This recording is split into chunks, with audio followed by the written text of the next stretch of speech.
Hello बच्चों, कैसे हैं? आई होप पढ़ाई कर रहे होंगे, मस्ती कर रहे होंगे साथ में और लाइफ का एंजॉय ले रहे होंगे। तो आज हम लोग जो स्टार्ट करेंगे वो बिल्कुल नया टॉपिक है और आई होप ऐसा कोई एग्जाम नहीं है जिसमें किरचॉफ लॉ से क्वेश्चन ना पूछे जाते हैं। ठीक है, तो कॉपी पेन को निकालिए और तैयार हो जाइए न्यूमेरिकल सॉल्व करने के लिए, बेसिक फंडामेंटल तैयार करने के लिए। तो माई सेल्फ डॉक्टर अरविंद पाल, आपका अपना प्यारा सा चैनल फिजिक्स क्लासेस को लाइक करें, सब्सक्राइब करें और अपने दोस्तों के साथ में शेयर करें। Thank you. तो स्टार्ट करते हैं, ये बहुत इंपॉर्टेंट टॉपिक है, Kirchhoff law. Generally Kirchhoff law का यहाँ जो चैप्टर 3 में यूज है वो कोई इलेक्ट्रॉनिक सर्किट है, कॉम्प्लेक्स इलेक्ट्रॉनिक सर्किट जिसमें नंबर ऑफ रेजिस्टेंस है, नंबर ऑफ सेल है या कैपेसिटर है, उनमें करंट या वोल्टेज को डिटरमाइन, करंट को या वोल्टेज जो भी है उसको डिटरमाइन करने के लिए यूज किया जाता है। तो किरचॉफ लॉ जनरली कब 1942 में ड्राइव किए गए थे। और किस किरचॉफ क्या थे? एक जर्मन फिजिसिस्ट थे, साइंटिस्ट थे। कहाँ के थे? जर्मन फिजिसिस्ट थे। तो इन्होंने दो लॉ दिए हैं। तो एक तो करंट, किरचॉफ करंट लॉ। तो पहला है किरचॉफ करंट लॉ,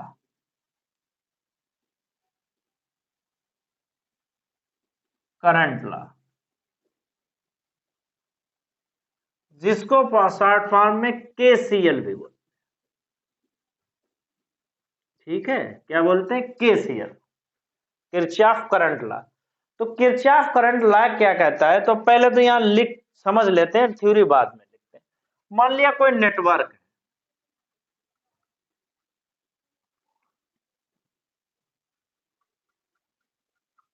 ठीक है, ये हमने मान लिया कोई नेटवर्क,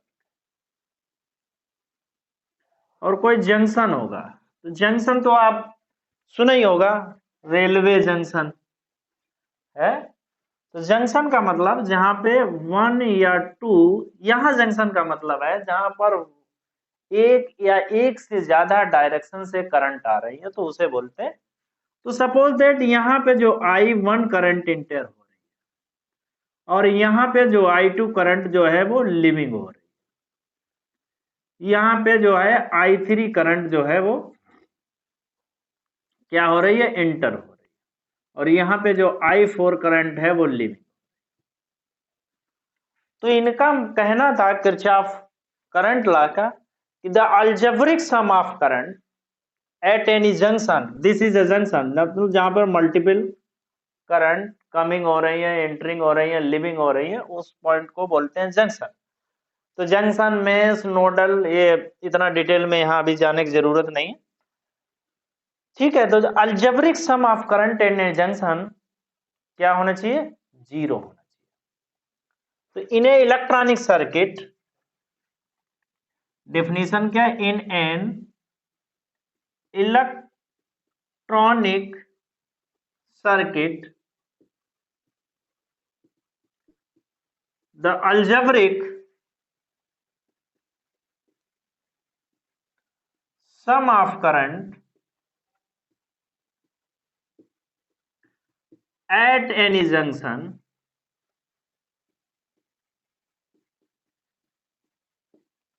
is zero.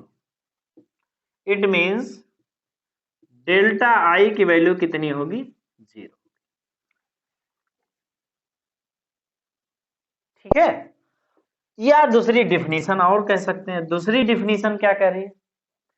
दूसरी डिफिनीशन ये कह रही है कि sum of algebraic, the sum of entering current, या ऐसे लिख सकते हैं, the sum of entering current जो करंट एंटर हो रही है, the sum of entering current is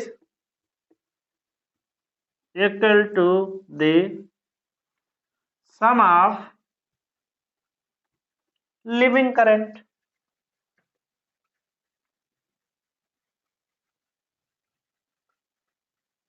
Current at any junction. ठीक है, एक पर्टिकुलर जंक्शन के। तो यहाँ पे इनकमिंग करंट कौन सी है? इनकमिंग करंट है I1 और I3। तो यहाँ पे लिख सकते हैं I1 प्लस I3। जो इनकमिंग करंट होता है उसको प्लस लेते हैं, और क्या आउटगोइंग करंट कितना है? -I2 -I4। तो इसको क्या लिख सकते हैं? इसको लिख सकते हैं I1 plus I3 is equal to I2 plus I। ठीक है, तो ये लिख सकते हैं। तो ये या तो ये डिफिनीशन आप लिखिए या तो ये डिफिनीशन लिखिए, दोनों से कोई फर्क पड़ने वाला नहीं। ठीक है, दूसरा, it is based on the law of conservation of charge. इसमें और क्या नोट क्या लिखें, कभी कभी लोग पूछ देते हैं कि फर्स्ट लॉ किस पे बेस्ड है, तो लिखो it is based on the law of conservation of charge. तो it is based on law of conservation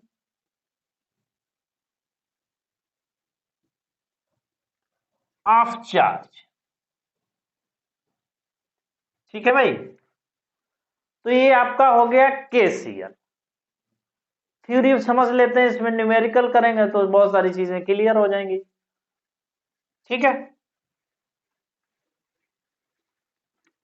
अब आते हैं सेकेंड लॉ। तो पहला लॉ हो गया second law, Kirchhoff second law, इसे वोल्टेज लॉ बोलते हैं, Kirchhoff second law.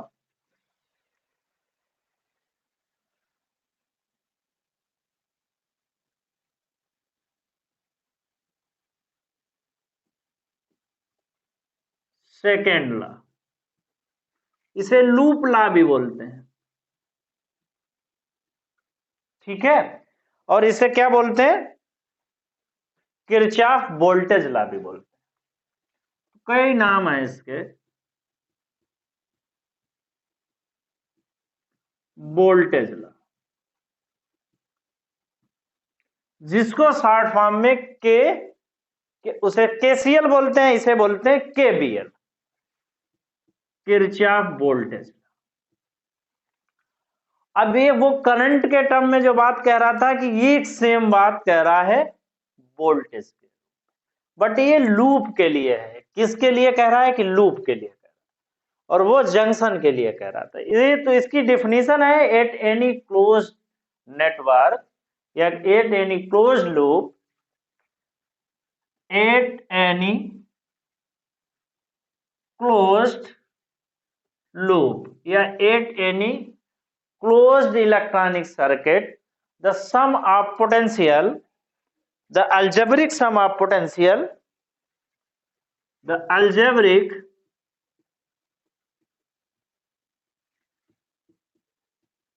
sum of potential, the algebraic sum of potential must be zero.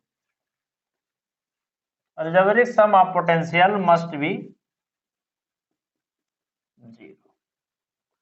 It means delta V is equal to क्या होना चाहिए? Zero.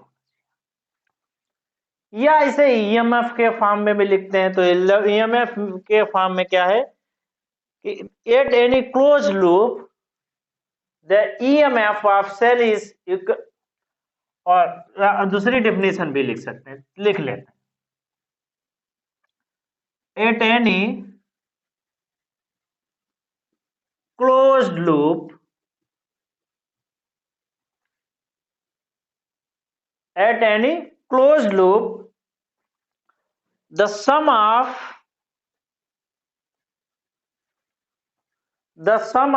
EMF, the any closed loop, the sum of EMF is equal to the product of current and resistance.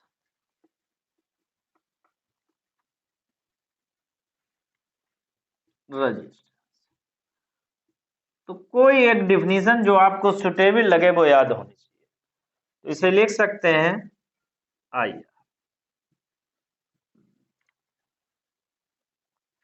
ठीक है, it is based on law of conservation of energy. It is based on law of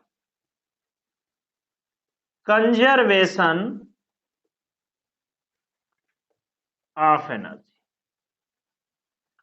ठीक है, तो ये चीजें याद है। पहला जो है किरचॉफ लॉ वो है it is based on the law conservation of charge, and second it is based on the law of conservation of energy. और फर्स्ट लॉ बेसिकली बात करता है जंक्शन पे करंट की, और सेकेंड लॉ जनरली बात करता है किसकी, यानी क्लोज लूप में पोटेंशियल की। ठीक है, पोटेंशियल के टर्म में बात करें या हम कहें ईएमएफ के बीच में। ठीक है, यहां तक कोई दिक्कत नहीं आनी चाहिए। ठीक है, चलिए भाई, तो डेल, ठीक है, या उसे ऐसे लिख सकते हैं, ऐसे summation I is equal to summation I. ठीक है, algebraic sum of EMF is equal to something A R. तो देख लेते हैं कैसे क्लोज लूप की बात करते हैं, इतना नोट कर लो। अब आते हैं आगे क्या करते हैं।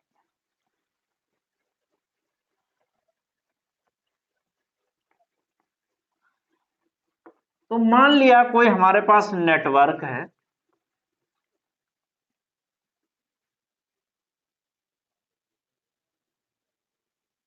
ये रेजिस्टेंस R1। ठीक है, ये हमारे पास कोई बैटरी है रेजिस्टेंस R2।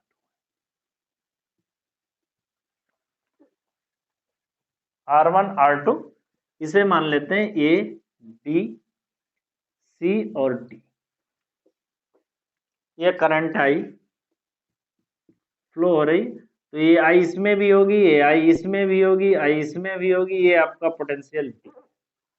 तो कोई भी क्लोज लूप हम कोई भी लूप ले सकते हैं। तो यहाँ पे लूप चाहे ए बी सी डी जहां से चलिए वहीं पे वापस आ जाइए। तो इसमें लिख सकते हैं loop A B D C A. ठीक है, या हम ले लें सी ए बी डी सी ले लें, कोई भी लूप आप ले सकते हैं, इसके लिए आप फ्री। ठीक है, अच्छा, अब इसमें हमें क्या करना पड़ता है, एक पाथ लेना पड़ता है, लूप की डायरेक्शन लेनी पड़ती है, हम किस डायरेक्शन से ले रहे हैं। तो सपोज दैट इसके फंडामेंटल अभी रूल हैं, उसको समझेंगे। तो ये हम किसी भी डायरेक्शन में ले सकते हैं लूप की डायरेक्शन, वो चाहे हम क्लॉकवाइज ले लें या एंटी क्लॉकवाइज ले लें, दोनों में कोई इफेक्ट नहीं पड़ेगा। ठीक है, और फॉर क्लोज लूप ऐसे भी लिख सकते हैं, फॉर लूप हम लिख सकते हैं डेल्टा बी या समिशन बी, कैसे भी लिखो आप, डेल्टा बी समिशन बी जो भी आप लिखना चाहें वो लिख सकते हैं लूप बी। तो इसे लिख सकते हैं B1 plus B2 plus B3 और शो ऑन। ठीक है, इतनी बात आप समझ गए कि नहीं, ये बात समझ गए होने चाहिए। ठीक है, तो इसके कुछ इंपॉर्टेंट पॉइंट है। तो क्या इंपॉर्टेंट पॉइंट है, एक तो है यहां से summation delta B is equal to 0। दूसरा हमें मालूम है कि क्या रिलेशन होता है, B is equal to W upon change in potential. Delta V is equal to कितना होता है, work done by external agent upon Q। Work done by external agent, क्योंकि change in potential energy, potential energy तो यहाँ change ही नहीं हो रही, law of conservation of energy follow कर रहे हैं, तो ये कितना हो जाएगा 0 अपॉन Q। तो यहां से भी देख सकते हैं कि चेंज इन पोटेंशियल कितना है 0। तो चाहे ये फंडामेंटल अप्लाई है या बात मान लीजिए कि जो किरचॉफ कह रहे हैं कि वो सही है। ठीक है, तो दोनों चीज ये हमने आई थिंक चैप्टर सेकंड में कि potential difference is equal to work done by the external agent upon Q, change in potential energy यहाँ को जीरो है, तो वर्ड एंड एक्सटर्नल एजेंट जो जीरो हो गया, तो यहां से delta B is equal to zero. तो इसमें कुछ इंपॉर्टेंट पॉइंट हैं जिनको आप नोट करें और तब आप सॉल्व कर पाएंगे। तो अभी तो बेसिकली ये डिफिनीशन हुई, अभी कोई न्यूमेरिकल प्रॉब्लम तो है नहीं। तो न्यूमेरिकल सॉल्व करेंगे तभी चीजें समझ में आएगी कि एक्चुअली क्या। इंपॉर्टेंट पॉइंट, क्या क्या इंपॉर्टेंट पॉइंट? तो पहला पॉइंट है कि ड्रॉ करंट फ्रॉम वन और मोर, कि सेल है किसी सर्किट में, एक है, दो है, चार है, छह है, कोई इससे फर्क नहीं पड़ता, किसी एक सेल से जो है वो ड्रॉ करंट फ्रॉम वन और मोर सेल, एक सेल वन और अदर सेल लिख दें, ये एक या एक से अधिक से हम क्या करें, करंट ड्रॉ करें सर्किट में। ठीक है। सेकंड क्या कह रहा है कि फॉलो केसीएल, मतलब Kirchhoff current law, Kirchhoff current law for current distribution, for current distribution. तो किरचॉफ करंट लॉ को फिर अप्लाई करें कि किस जंक्शन में I1 करंट, किस में I2, किस में I3, किस में समथिंग करंट। अभी क्वेश्चन आएगा तब समझ आएगा। तो दूसरी चीज हो गई। थर्ड चीज ये कह रहा है कि choose any close network,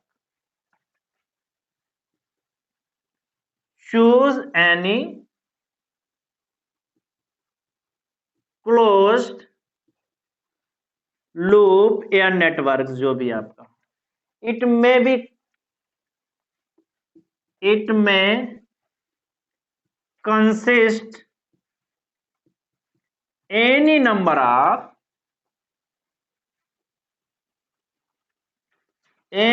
of cell, कितनी भी उसमें नेटवर्क में कितनी भी सेल हो, कोई हमें प्रॉब्लम नहीं है, सेल, रजिस्टेंस या रजिस्टर या कैपेसिटर, इससे हमें कोई फर्क नहीं पड़ना चाहिए। ठीक है। तो ये तीन पॉइंट हो गए। चौथा और इंपॉर्टेंट पॉइंट है कि direction of loop is clockwise और anti clockwise. Direction of loop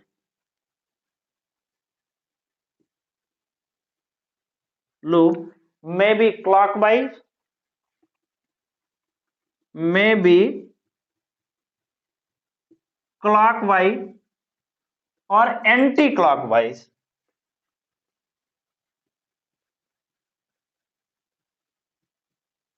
ठीक है। डिपेंड ऑन यू, ये आपकी चॉइस है, डिपेंड ऑन यू। तो पहले तो ये पॉइंट नोट कर लो, जब न्यूमेरिकल सॉल्व करेंगे तब मजा आएगा।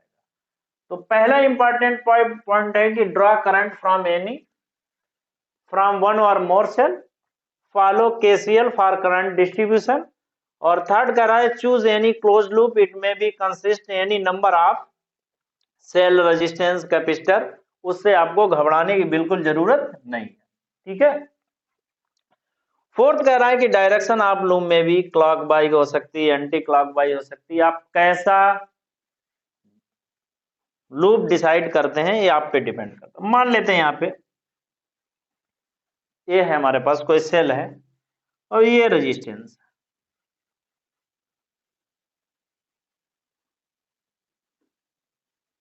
ये R1 मान लेते हैं, R2 मान लेते हैं। ठीक है। तो आप डायरेक्शन जो लूप की है वो ये डायरेक्शन ले लें। ठीक है। तो ये हो गई क्लॉकवाइज, या आप एंटी क्लॉकवाइज ले लें।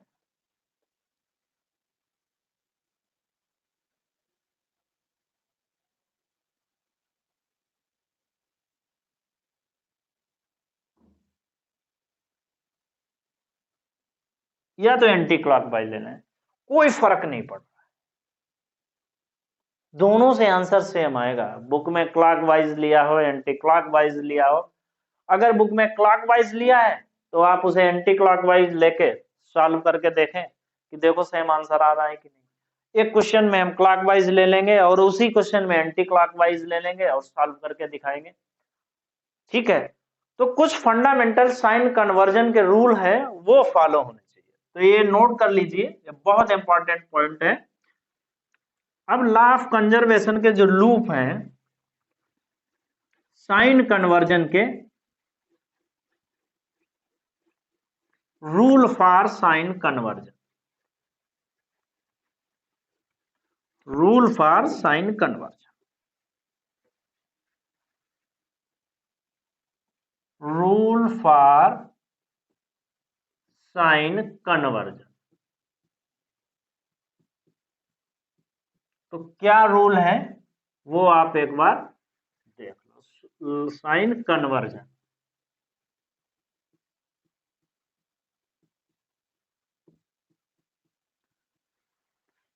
तो दो रूल हैं और डिफरेंट डिफरेंट चीज के लिए। रूल फॉर सेल, तो पहले हमारे पास से क्या है, कोई सेल है, पहले सेल के लिए रूल देखते हैं। किसके लिए, ये हमारे पास कोई सेल है, ए पॉजिटिव है और ए निगेटिव है। पॉजिटिव मीन्स यहां पे लिख देखते हैं हायर पोटेंशियल, ये बेसिक चीजें तो पता होगी। और negative means lower potential, higher potential और lower potential.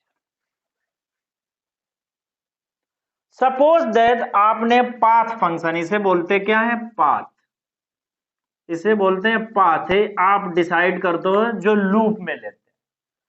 Suppose that path जो है वो कहां से आ रहा है, निगेटिव से पॉजिटिव आ रहा है, कहां से, फ्रॉम हायर टू लोअर। तो पहले वाले केस में हायर टू लोअर या लोअर टू हायर है, हमें तो दिख रहा है कि लोअर टू हायर, तो कहां से हो रहा है, लोअर टू हायर या हायर टू लोअर। तो पाथ फंक्शन अगर लोअर से हायर में आ रहा है, ठीक है, लोअर, पाथ कहां से आ रहा है, पाथ लोअर टू हायर, तो इस केस में क्या लेते हैं, पॉजिटिव लेते हैं। क्या लेंगे, पॉजिटिव लेंगे। सेल का पोटेंशियल क्या लेंगे, पॉजिटिव लेंगे। इस केस में जो सेल का पोटेंशियल है वो क्या लेंगे, पॉजिटिव लेंगे। इसका मतलब निगेटिव से आ रहे थे और पॉजिटिव हो रहे हैं, जब पॉजिटिव हो रहे हैं तो वैल्यू क्या लेनी चाहिए, पॉजिटिव लेनी चाहिए। सेकेंड क्या है, पाथ हायर टू लोअर है, पाथ फंक्शन क्या है, हायर से लोअर की तरफ, तो ये पाथ फंक्शन है।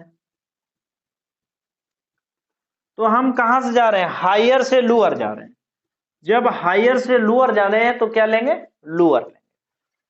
तो पोटेंशियल क्या लेंगे, पोटेंशियल इस केस में लेंगे निगेटिव। ये पोटेंशियल तब क्या लेंगे, यहां पे पोटेंशियल लेंगे पॉजिटिव। फिर समझ लो, हम यहां पाथ फंक्शन को देंगे कि करंट की डायरेक्शन को नहीं देखेंगे। किसकी नहीं देखेंगे, करंट की डायरेक्शन को नहीं देखेंगे, हम किसको देखेंगे, जो अपने लूप की डायरेक्शन चूज की है उस पर डिपेंड कर। करंट की डायरेक्शन की बात करेंगे तो आप कंफ्यूज हो जाएंगे, हम केवल पाथ की बात कर रहे हैं। जो पाथ फंक्शन अगर लोअर से हायर में है तो पॉजिटिव लेंगे और हायर से लोअर में है तो निगेटिव। तो ये तो हो गई सेल के केस में, ठीक है, तो इसको नोट करो, सेल के केस में है। फॉर सेल अगर रेजिस्टेंस हमारे पास है तब क्या करें, साइन कन्वर्जन, और किस केस में ले रहे हैं, रेजिस्टेंस। अभी सेल था, अब ले रहे हैं रेजिस्टेंस के केस में,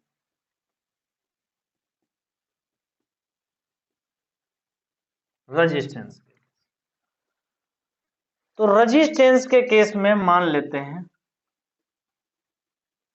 ये हमारा कोई रजिस्टेंस, ये हम मान लेते हैं कोई रजिस्टेंस है R, और इसमें करंट इधर से इधर जाता है, ये है करंट की डायरेक्शन।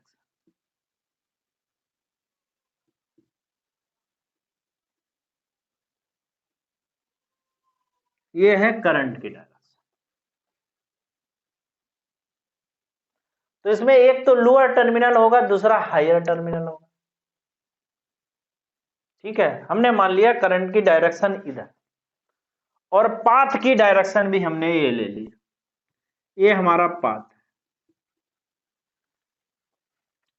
अगर करंट की डायरेक्शन और पाथ की डायरेक्शन या लूप की डायरेक्शन, पाथ या कहें loop direction,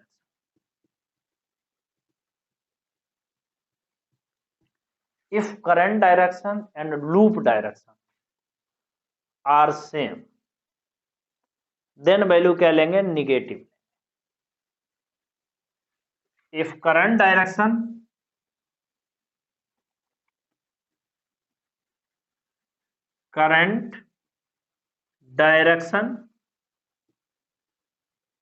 and loop direction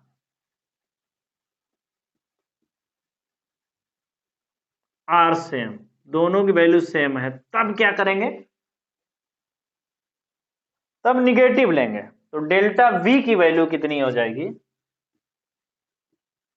-IR। ठीक है भाई, डेल्टा V की वैल्यू -IR। तो पहला पॉइंट ये है। सेकेंड पॉइंट में क्या है, सेकेंड पॉइंट में ये कह रहा है ये रेजिस्टेंस है, ये करंट की डायरेक्शन है, और ये पाथ की डायरेक्शन, पाथ या loop direction.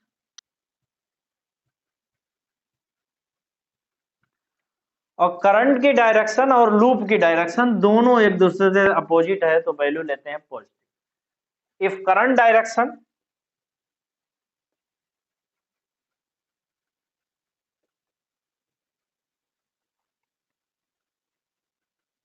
and loop direction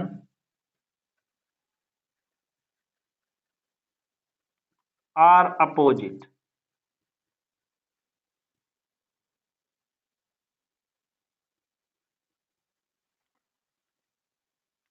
so delta V is equal to plus I. इसका मतलब तो यही हो गया, जैसे अभी 12th 11th या BSc में जो भी बच्चे पढ़ रहे होंगे, माँ बाप कह रहे होंगे कि ये काम गलत है, तो तुमको वही काम करना जो वो जिस काम के लिए मना कर रहे हैं। ऐसा सभी तो नहीं करते हैं, लेकिन ज्यादातर यही रहता है कि वही बच्चे काम करते हैं उसी, वो कहते हैं मोबाइल कम यूज करो, तो तुम तो 20 लॉजिक देते होगे मोबाइल के, तो ज्यादा मोबाइल यूज करते हैं। ठीक है, तो सेम फंडामेंटल रेजिस्टेंस के केस में अगर सेम डायरेक्शन है, लूप डायरेक्शन और आपकी करंट डायरेक्शन, तो लेंगे माइनस, और लूप डायरेक्शन और रेजिस्टेंस डायरेक्शन, तो loop direction and current direction opposite है, तो change in potential positive. Cell के केस में लोअर से हायर जा रहे हैं, तो जहां से जा रहे हैं नहीं, जहां पहुंच रहे हैं वो वैल्यू लेनी। अगर लोअर से हायर में जा रहे हैं तो लूप अगर लोअर से हायर में जा रहा है तो हायर वैल्यू लेंगे, मतलब पॉजिटिव लेंगे, और हायर से लोअर आ रहा है तो निगेटिव। तो इसको नोट करो और इसको सॉल्व करते हैं कि क्वेश्चन सॉल्व करते हैं। ठीक है, क्वेश्चन सॉल्व करते हैं तब चीजें समझ में आए।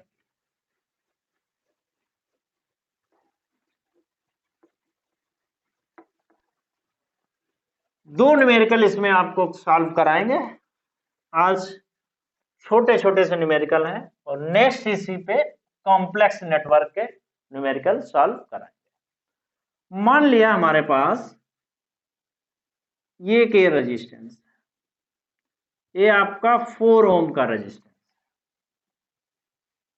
ठीक है। दूसरा ये रेजिस्टेंस है वो 6 ओम का, ये हमारे पास कोई बैटरी जो 10 वोल्ट की, इसमें आई करंट फ्लो,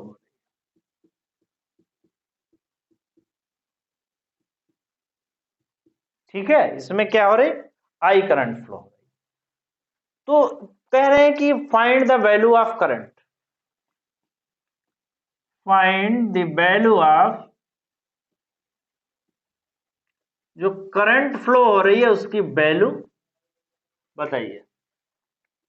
तो पहले तो हम अगर हम नॉर्मल मेथड से करते तो हमें मालूम कि ये रेजिस्टेंस कितने हैं सीरीज में, R1 यहाँ पे दिया है 4 ओम, R2 हमारे पास दिया है 6 ओम, तो ये दोनों सीरीज में है तो R इज इक्वल टू हो जाएगा R1 प्लस R2, तो ये हो जाएगा आपका 10 ओम। पोटेंशियल यहाँ पे गिवन है आपके पास 10 वोल्ट, तो B is equal to I R लगाते और I is equal to B over R 10 over 10, तो यहाँ पे 1 एम्पियर ये इसकी वैल्यू है। बट हमें यहाँ पे लगाना है किरचॉफ लॉ। ठीक है, क्या करें हम, किरचॉफ लॉ को अप्लाई करें।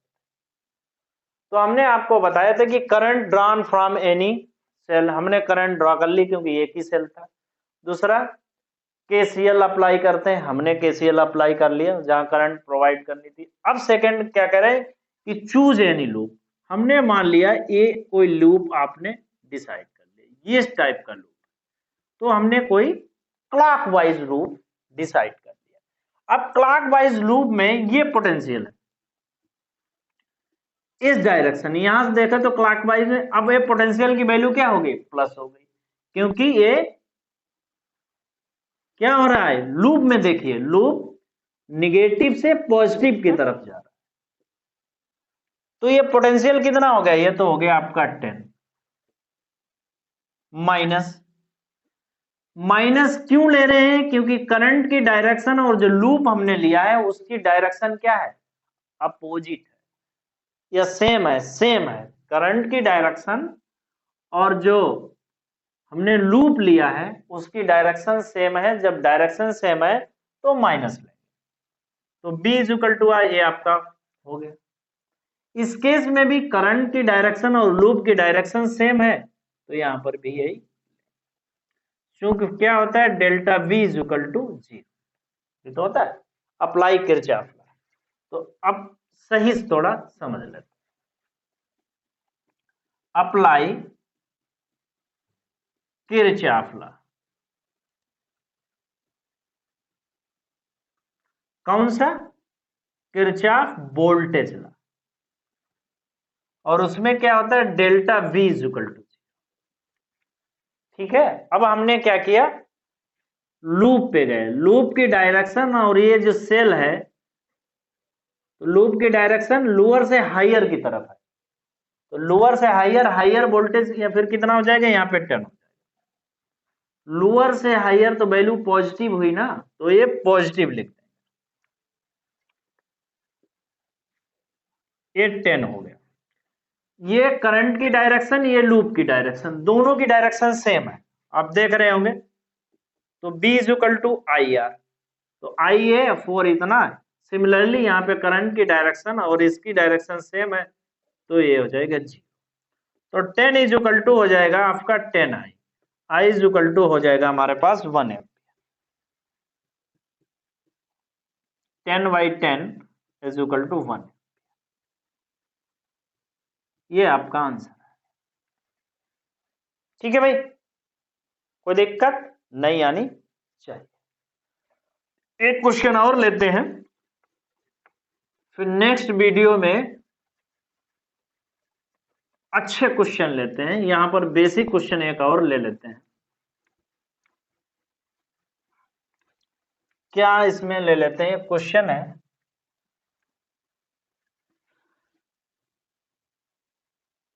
ए रेजिस्टेंस 4 ओम का है, मान लेते हैं, आप कोई भी वैल्यू ले लें।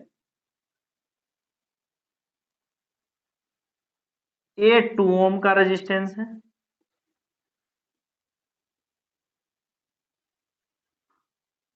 ए 4 ओम का रेजिस्टेंस है, ठीक है।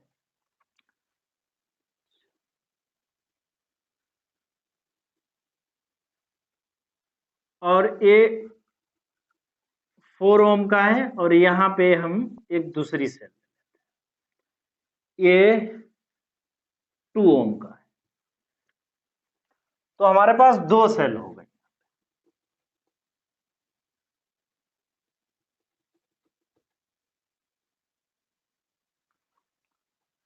इस सेल को ले लेते हैं हम 16 वोल्ट और इसको ले लेते हैं 20 वोल्ट। ठीक है, फाइंड करंट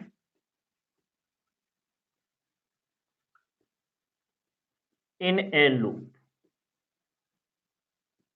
इस टाइप का क्वेश्चन आपको दिया है।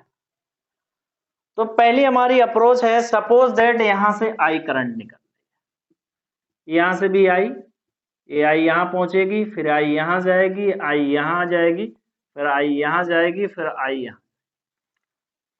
ठीक है, क्योंकि किरचॉफ फर्स्ट लॉ क्या कहता है, जितनी लिविंग करंट है उतनी एंटरिंग करंट है, जितनी एंटरिंग करंट है उतनी लिविंग करंट। तो जितनी करंट ड्रा करोगे उतनी करंट आपको सप्लाई करनी पड़ेगी।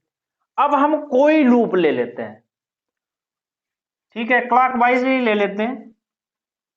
क्लॉकवाइज हमने लूप ले लिया अपनी मर्जी से, ये क्लॉकवाइज लूप ले लिया। अब हम इसमें क्या करते हैं, किरचॉफ लॉ को अप्लाई करते हैं। अप्लाई किरचॉफ वोल्टेज लॉ, जिसमें क्या है, डेल्टा V इक्वल टू। अब यहीं से स्टार्ट कर देते हैं। अब ये देखो, लोअर पोटेंशियल से हायर पोटेंशियल की तरफ जा रहा है लूप। ये करंट की डायरेक्शन नहीं देखनी, इसकी लूप की डायरेक्शन देखनी। करंट की डायरेक्शन देखोगे तो इस केस में प्रॉब्लम होगा, किसमें, बैटरी के केस में या सेल के केस में, वो हमें करंट डायरेक्शन रेजिस्टेंस के केस में देखना।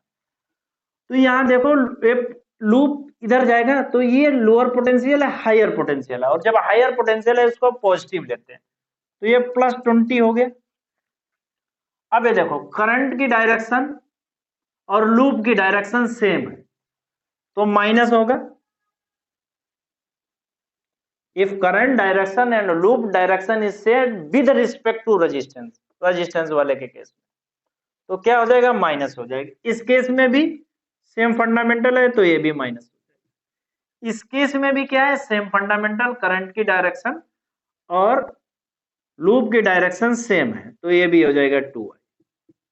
अब यहां पे आओ, ठीक है, अब यहां पे आओ। अब लूप की डायरेक्शन क्या हो गई, हायर पोटेंशियल से लोअर पोटेंशियल की तरफ। जब हायर से लोअर पोटेंशियल इस सेल के केस में जाएंगे तो लेंगे माइनस। अब इसमें आ जाओ, सेल की अब यहां रेजिस्टेंस के केस में जो लूप डायरेक्शन है और जो करंट डायरेक्शन है वो सेम है, तो हो जाएगा आपका -2 इज इक्वल। एक एक स्टेप लग दिया। पहला प्लस, क्यों, क्योंकि ये लूप हायर लोअर पोटेंशियल से हायर पोटेंशियल में जा रही है, इसलिए प्लस। यहाँ पे करंट की डायरेक्शन और लूप की डायरेक्शन सेम है तो माइनस, रेजिस्टेंस के केस में। यहाँ पर भी करंट डायरेक्शन और लूप की डायरेक्शन सेम है तो माइनस आएगा। यहाँ पर भी करंट की डायरेक्शन और रेजिस्टेंस के केस में जो लूप डायरेक्शन है वो सेम है, और यहाँ हायर पोटेंशियल से लोअर पोटेंशियल, पोटेंशियल कम हो रहा है तो इसलिए माइनस, ये समथिंग हो जाएगा। तो ये हो जाएगा आपका कितना, ये हो जाएगा 4, इसको लेंगे, इसको ले लेंगे, ये हो जाएगा 4। ये कितना हो जाएगा, 4 -12i is equal to 0। 4i -4i 8 हुआ और 12i हो जाएगा। तो 12i is equal to 4, i is equal to कितना हो गया, 4/12, तो हुआ 1/3। ये 1/3 एम्पियर जो है वो करंट इसमें फ्लो। ठीक है, हमें नहीं मालूम कि ये नेटवर्क फिजिबल है या नहीं, बट हमने कोई पॉइंट ले लिए थे, कोई वैल्यू ले ली थी, उसके करस्पॉन्डिंग जो भी करंट की वैल्यू आई वो हमने आपको बताई। हम ये नहीं कह सकते हैं कि ये सिस्टम नेटवर्क जो डिजाइन किया ये फिजिबल है। ठीक है, तो नेक्स्ट लेक्चर में कुछ और प्रॉब्लम के साथ में आएंगे, कॉम्प्लेक्स प्रॉब्लम के साथ में आएंगे। तो ये बेसिक प्रॉब्लम है जिसे आप पढ़िए आज, लेक्चर को तैयार करिए। कल जो है वो एडवांस प्रॉब्लम आएंगी कुछ IIT वगैरह की, तो उसमें फिर आप अपना दिमाग यूज करें। अब लेक्चर को आज यहीं समाप्त करते हैं। आप चैनल को लाइक करिए, सब्सक्राइब करिए, शेयर करिए दोस्तों के साथ में। Thank you so much.